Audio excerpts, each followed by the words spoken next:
अस्सलाम वालेकुम students last topic में हमने बाइनोमियल नोमेनक्लेचर के बारे में पढ़ा था। हमने इसकी डेफिनेशन पढ़ी थी कि इस मेथड में क्या किया जाता है। हमने पढ़ा था कि इस मेथड में ऑर्गेनिजम्स को उनके साइंटिफिक नेम्स दिए जाते हैं और इस मेथड को हम कहते हैं बाइनोमियल नोमेनक्लेचर। ये मेथड किसने इंट्रोड्यूस करवाया था? कार्लस लिनियस ने इंट्रोड्यूस करवाया था। आज का जो हमारा टॉपिक है, आज हमने सिग्निफिकेंस पढ़नी है बाइनोमियल नोमेनक्लेचर की, कि इसकी अहमियत क्या है बाइनोमियल नोमेनक्लेचर की। स्टूडेंट्स, हमने पिछले टॉपिक में पढ़ा था कि बाइनोमियल नोमेनक्लेचर में हम ऑर्गेनिजम्स को, पौधों या जानवरों को उनके साइंसी नाम देते हैं। अब साइंसी नाम देने की ज़रूरत क्यों महसूस हुई? इसकी ज़रूरत इसलिए महसूस हुई क्योंकि जो कॉमन नेम्स हैं उससे प्रॉब्लम्स क्रिएट होती थी। कॉमन नेम से प्रॉब्लम किस तरह क्रिएट होती थी कि कोई भी एक ऑर्गेनिज्म या खा वो पौधा है या जानवर है, हो सकता है कि डिफरेंट रीजन्स में उसके डिफरेंट नेम्स हों, ठीक है ना, या फिर डिफरेंट नेम से एक ही ऑर्गेनिजम्स को जो है वो पुकारा जाए, ठीक है। तो इस तरह की पॉसिबिलिटीज़ हो सकती हैं। जैसे कि डिफरेंट रीजन्स में वो कह रहे हैं डिफरेंट नेम्स होते हैं सेम ऑर्गेनिजम्स के। जिस तरह के प्याज है, तो प्याज को कुछ लोग घर में उर्दू में प्याज कहते हैं, ठीक है। कुछ लोग जो है कुछ रीजन्स में से गंडा के नाम से जो है पुकारा जाता है और कुछ रीजन्स में बासल और कुछ रीजन में वासल के नाम से पुकारा जाता है, ठीक है। अब इंटरनेशनल लेवल्स में जो है डिफरेंट रीजन से साइंटिस्ट हो सकते हैं, ठीक है। तो वो हर जो साइंटिस्ट है अपने अपने रीजन में उसका नाम लेने के बजाय इसका एक ही नाम जो बना दिया गया है, ठीक है, उसका साइंसी नाम है, उसका लैटिन नेम है, ठीक है, और इंटरनेशनल लेवल पे वही रिकग्नाइज किया जाता है, ठीक है ना, उसी के नाम से उसे पहचाना जाता है, ठीक है। अब देखिए ये प्याज है, ठीक है, हम इसको घरों में प्याज बोलते हैं, अनियन बोलते हैं, ठीक है। इसके डिफरेंट नेम्स है डिफरेंट रीजन में, लेकिन इसका साइंसी नाम जो है वो एक ही है, ठीक है ना। इसका जो लैटिन नेम है बाइनोमियल नोमेनक्लेचर में वो एक ही है इसका साइंटिफिक नेम। तो इस तरह इससे ये प्रॉब्लम नहीं होगी जब उसका साइंसी नाम जो है लिया जाएगा, ठीक है, डिफरेंट रीजन्स में, तो उसी साइंसी नाम से जो इसको पहचाना जाएगा। इन अदर कंट्रीज़ इसके अदर नेम्स भी हो सकते हैं, ठीक है। तो इसके और भी बहुत से नेम जो है कुछ लोग इसे डिफरेंट नेम से जो है पुकार सकते हैं, ठीक है। लेकिन साइंस में जो है इसका साइंटिफिक जो नेम है वो क्या है? एलियम सीपा है, ठीक है। तो अब इंटरनेशनल लेवल पे जब एलियम सीपा का नाम बोला जाएगा तो उस एलियम सीपा का मतलब यही होगा कि ये क्या है? ये प्याज है, अनियन है, ठीक है। तो डिफरेंट रीजन में इसके जो भी नाम हो, लेकिन साइंटिफिक नेम इसका एक ही एलियम सीपा, और पूरी दुनिया में एलियम सीपा का मतलब क्या होता है? ये प्याज ही उससे लिया जाता है, ठीक है। इस तरह डिफरेंट ऑर्गेनिज्म जो हैं उसको एक ही नाम से पुकारा जा सकता है।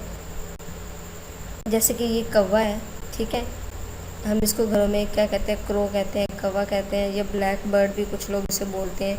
इस तरह ये दूसरी स्पीशी है जो कौवा की तरह की होती है, लेकिन ये कौवा नहीं है, ये रेवन है, इसको बोलते हैं, ठीक है। ये भी जो है ब्लैक कलर का होता है, ये कौवे से थोड़ा बड़ा होता है, ठीक है।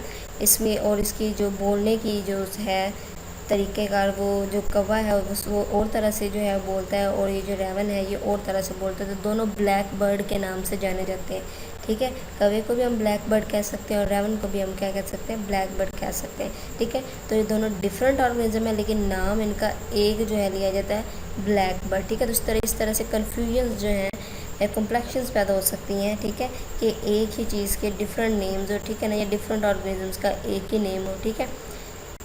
तो अब ये जो ब्लैक बर्ड है, ठीक है, तो इसका नाम जो है, इन दोनों के नाम डिफरेंट है, ज़ाहिर बात है, ये स्पीशीज़ डिफरेंट है तो इनके नाम भी डिफरेंट होने चाहिए, ठीक है। तो कौवा जो है, ब्लैक बर्ड कौवा, क्रो के लिए जो साइंटिफिक नेम है वो है कॉर्वस स्प्लेंडेंस, ठीक है।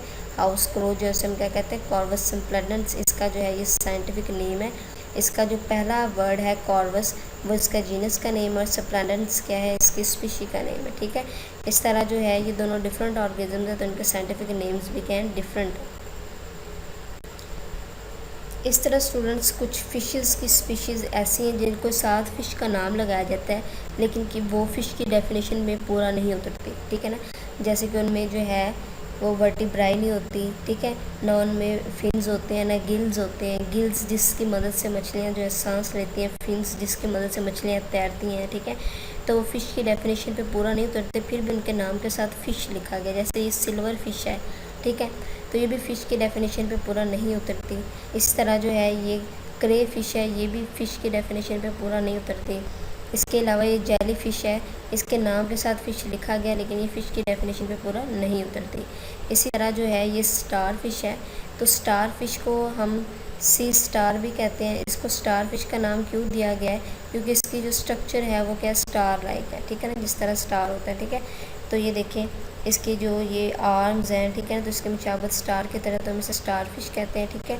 और इस स्टार फिश की जो है ये फ़िश की डेफिनेशन पे पूरा नहीं उतरती, तो इसका एक साइंटिफिक नेम है, उसका साइंटिफिक नेम या उसका लैटिन नेम्स बाइनोमियल नोमेनक्लेचर में क्या है, एस्टेरियास रोबिन्स है, ठीक है। तो एस्टेरियास रोबिन्स जहाँ भी नाम लिया जाएगा तो उसका मतलब यही होगा, सी स्टार होगा या स्टार फिश होगा।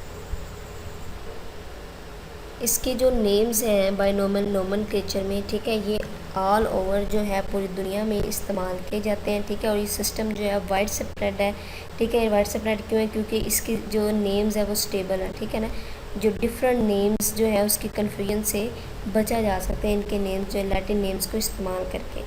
उसके बाद जो है ये बाइनोमियल नोमेनक्लेचर में हर एक स्पीशी जो है गैर वाज़ेह तौर पे उसको आइडेंटिफाई किया जाता है सिर्फ दो अल्फाज से, ठीक है। और वो दो अल्फाज कौन से हैं, इसका पहला वर्ड जो है वो जीनस का है और दूसरा वर्ड कौन सा है, स्पीशी का। एक ही नाम जो है वो पूरी दुनिया में, चाहे दुनिया के किसी भी रीजन की लैंग्वेज कौन सी मर्जी है, लेकिन वही लैटिन नेम ही इसका इस्तेमाल किया जाता है और उसी लैटिन नेम से इसको क्या पहचाना जाता है। इस तरह डिफरेंट नेम्स का हमने आज जिक्र किया है। जिस तरह प्याज का एलियम सीपा है, तो एलियम सीपा ही जो है पूरे वर्ल्ड में इसका नाम लिया जाएगा और उससे मुराद प्याज ही होगा, ठीक है। इसके अलावा जो है हमने देखा कि स्टार फिश जो है उसका नेम क्या है, एस्टेरियास रोबिन्स है, ठीक है। उसके अलावा जो क्रो है उसका नाम क्या है, कॉर्वस सबटेंडेंस है। इस तरह डिफरेंट जो है साइंटिफिक नेम्स डिफरेंट स्पीशीज़ के लिए मखसूस कर दिए गए। आज का जो हमारा टॉपिक था इसमें जो इम्पोर्टेंट लॉन्ग क्वेश्चन बनता है वो है सिग्निफिकेंस ऑफ बाइनोमियल नोमेनक्लेचर, ठीक है। कि बाइनोमियल नोमेनक्लेचर की अहमियत क्या है, ये लॉन्ग क्वेश्चन बनता है और इम्पोर्टेंट लॉन्ग क्वेश्चन है। स्टूडेंट्स ये हमारा आज का टॉपिक था। नेक्स्ट टॉपिक में हम पढ़ेंगे कंजर्वेशन ऑफ बायोडाइवर्सिटी, कि बायोडाइवर्सिटी को महफूज किस तरह से किया जा सकता है।